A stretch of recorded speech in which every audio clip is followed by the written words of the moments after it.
OpenClaw hit 100,000 GitHub stars in just weeks. It's everywhere. But there's a problem. Security researchers are calling it a disaster waiting to happen. One-click remote code execution vulnerabilities, hundreds of malicious packages stealing credentials, and exposed instances leaking API keys across the internet. So how do you actually try this thing safely? The security advice is clear. Don't run OpenClaw on your personal computer. Period. So what's the alternative? Most people are buying dedicated hardware, Mac Minis, old laptops, Raspberry Pis, just to isolate this thing. But there's a simpler way. This is where NonBioS comes in. Instead of risking your laptop or buying dedicated hardware, NonBioS gives you a complete Ubuntu VM in the cloud, 2 virtual CPUs, 4 GB of RAM, 30 GB of storage. It's your own isolated Linux box with a public IP address.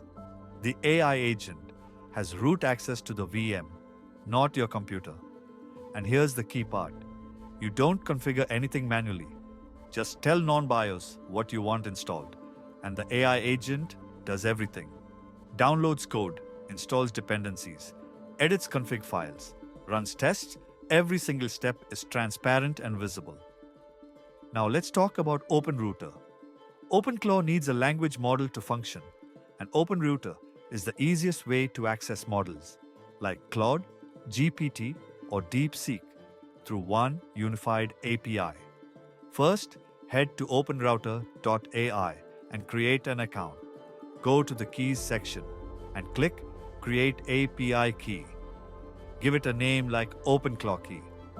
Here's the critical safety step most people skip. Set a spending limit. When creating your API key, you'll see an optional credit limit field. I recommend starting with $5 to $10 and setting it to reset daily or weekly. This is your safety net. Even if something goes wrong, prompt injection, a runaway process, whatever, you can't lose more than your limit.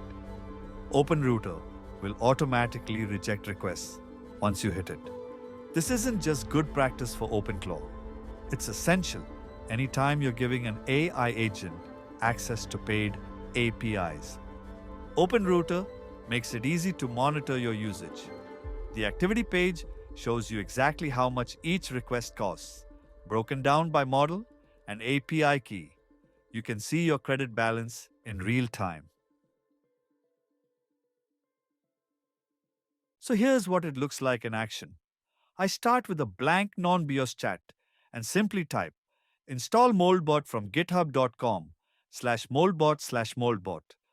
Moltbot was the previous name for OpenClaw. Watch what happens. NonBioS clones the repository, installs all dependencies, sets up Docker containers, creates the configuration files.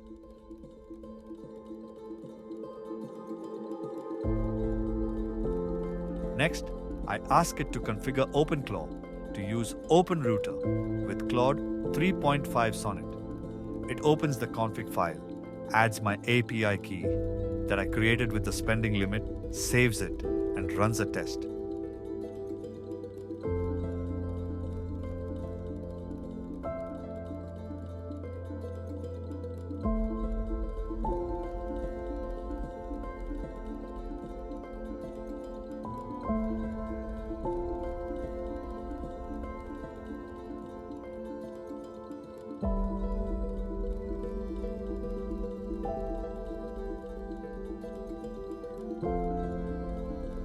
Then I want Discord integration, so I asked NonBioS to read the OpenClaw documentation and figure out the Discord gateway setup.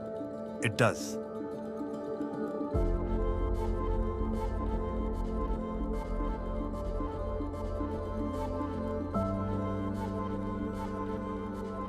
I create a Discord app and bot in Discord's developer portal.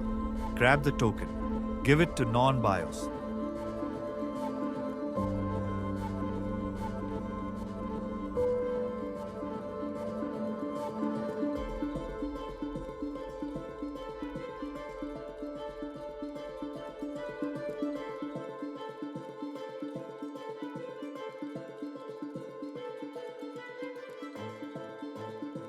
and boom, OpenClaw is running on my isolated VM connected to Discord using OpenRouter models with a spending limit.